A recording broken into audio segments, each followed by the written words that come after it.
धर्म का अर्थ होता है धारयति इति धर्म, सत्य धारण करने की क्षमता जिसमें हो उसी को धर्म कहते हैं। श्रद्धालु किसको कहते हैं? सत्य सत्य सत्य सत्य सत्य जो धारण कर सकता अपने हृदय में उसको श्रद्धालु कहते हैं। वैसे मत समझ लेना कि श्रद्धालु का मतलब यह है कि पगड़ी बांध करके आ गए, लाल पीला जय माता दी लिख लिया तो तुम श्रद्धालु हो गए। हम नहीं मानते। अभी 7 दिनों में तो आपके साथ बहुत भिड़ंत होगी। अभी तो शुरुआत है साहब। अभी 7 दिनों में आपके बहुत से चीज खंडित हो जाएंगे। आज तक जो आपके मस्तिष्क में था वो कहीं ना कहीं बिखरेगा, टूटेगा। ओ ऐसा, हम तो ऐसा समझते थे। जीवन के प्रश्नों का, जीवन में जितनी कुरीतियां हैं, जीवन में वो चीज जो तुम्हें तुम्हारे मस्ती, आनंद, प्रेम और शांति से रोके हुए हैं, उन चीजों को तोड़ने आया हूं मैं। छेनी और हथौड़ी से तोड़ दूंगा, पर पत्थर की तरह तुम्हें बैठे रहना होगा। पत्थर चुप रहता है, इसलिए कोई भी शिल्पकार उस पत्थर से कभी हनुमान जी को, कभी राम जी को, कभी कृष्ण को, कभी जगदम्बा को प्रकट कर लेता है। पत्थर भी अगर लड़ने लगे कि तू एक छेनी मारेगा तो मैं उठ के तेरे माथे पे गिर जाऊंगा, तो कौन बनाएगा बताओ?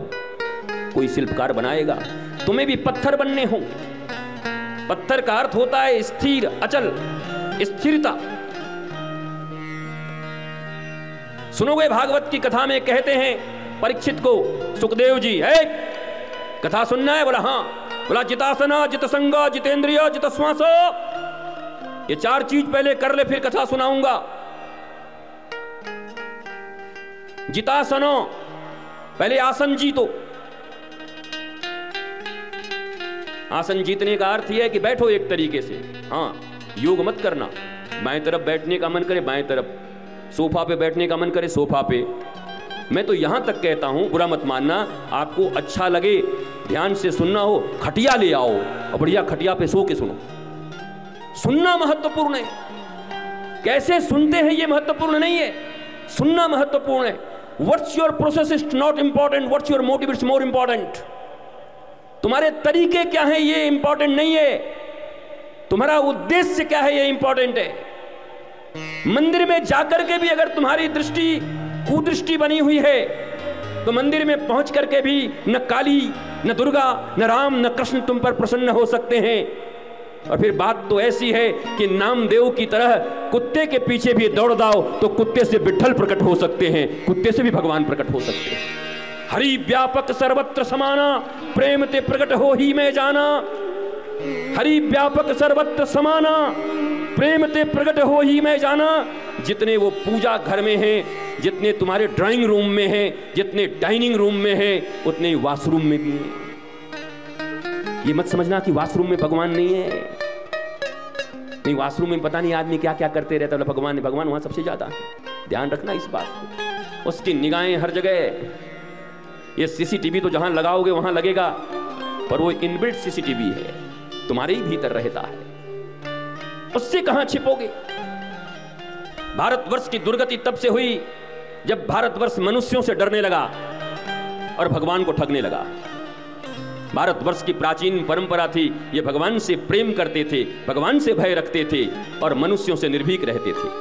आज का आदमी आदमी से डर रहा है, वो न जान जाए, वो न देख ले मैं कैसा हूं, कहीं उसको न पता चल जाए मैंने क्या लिखा है, कहीं वो समझ न जाए मैंने क्या खाया है। आदमी छुपाने में लगा हुआ है, डरा हुआ है। और जो ईश्वर हर समय तुम्हें देख रहे हैं, तुम्हारे ही भीतर हैं, हरि व्यापक सर्वत्र समाना, तुम्हारी श्वासें बन करके, तुम्हारे धड़कन बन करके, तुम्हारे भीतर खून बन करके दौड़ने वाले वही हैं, तुम्हारे भीतर ऑक्सीजन भी वही हैं। उनसे तुम भय नहीं रखते, उनसे प्रेम नहीं करते, क्योंकि उनके एग्जिस्टेंस को तुमने नकार दिया है। विधर्मियों ने तुम्हें सिखा दिया है भगवान होता ही नहीं है। और जिसके जीवन में भगवान नहीं, ईश्वर नहीं, शाश्वत नहीं, विष्णु नहीं, विष्णु का अर्थ विराट होता है। विराट, एक्सपेंशन, विशालता। जो जितना विराट है वो उतना भगवान के करीब है। जिसके हृदय जितने खुले हुए हैं, जिसके मन में संकुचन नहीं है, जो मैं मेरा तू तेरा में अटका हुआ नहीं है, जिसके मन में ईर्ष्या नहीं है,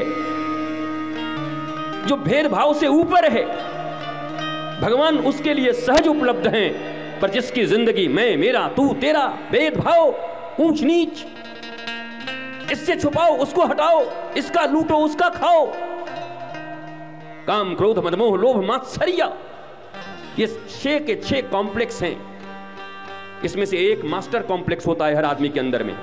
किसी में काम ज्यादा होता है, किसी में क्रोध ज्यादा होता है, किसी में लोभ ज्यादा होता है, किसी में मोह ज्यादा होता है, किसी में अहंकार ज्यादा होता है, किसी में मात्सर्य ज्यादा होता है, ईर्ष्या ज्यादा होती है। सबके ड्राइवर अलग अलग हैं। कोई आदमी कहता है ये आदमी क्रोधी हैं पर लोभ नहीं रखते।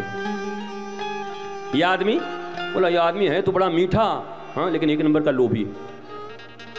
हाँ, इतना मीठा बोलता है मत पूछो, लगता है चीनी गिर जाएगा जब बोलता है तो, पर पक्का लोभी।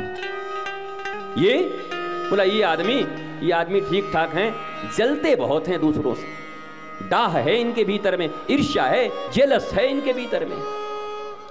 और याद रखना, हनुमान जी की यात्रा को याद करना, सुंदरकांड में हनुमान जी जब जा रहे हैं तो हनुमान जी ने एक को मार दिया, उसका नाम था सिंहिका, जो समुद्र में रहती थी, परछाई पकड़ के गिराती थी और खाती थी। समुद्र में रहती थी लेकिन समुद्र के जलचरों को नहीं खाती थी, आसमान में जो उड़ता हुआ जाता था उसके परछाई को पकड़ के गिराती और खा जाती थी। रामचरितमानस में और वाल्मीकि रामायण में इसको ईर्ष्या कहा गया है, जो दूसरों की ऊंचाई को देख करके उनकी छाया को पकड़ के गिरा करके उनको मिटाना चाहते हैं, उनको सिंहिका कहते हैं। इसलिए हनुमान जी ने कहा कि अगर लंका तक पहुंचना हो और सीता रूपी शांति और भक्ति की खोज करनी हो तो बाकी तो सब चलेगा, लेकिन ईर्ष्या को मारना पड़ेगा। ईर्ष्या जब तक जीवन में होगा तब तक सीता मिलने वाली नहीं है, तब तक शांति मिलने वाली नहीं है, तब तक भक्ति मिलने वाली नहीं है।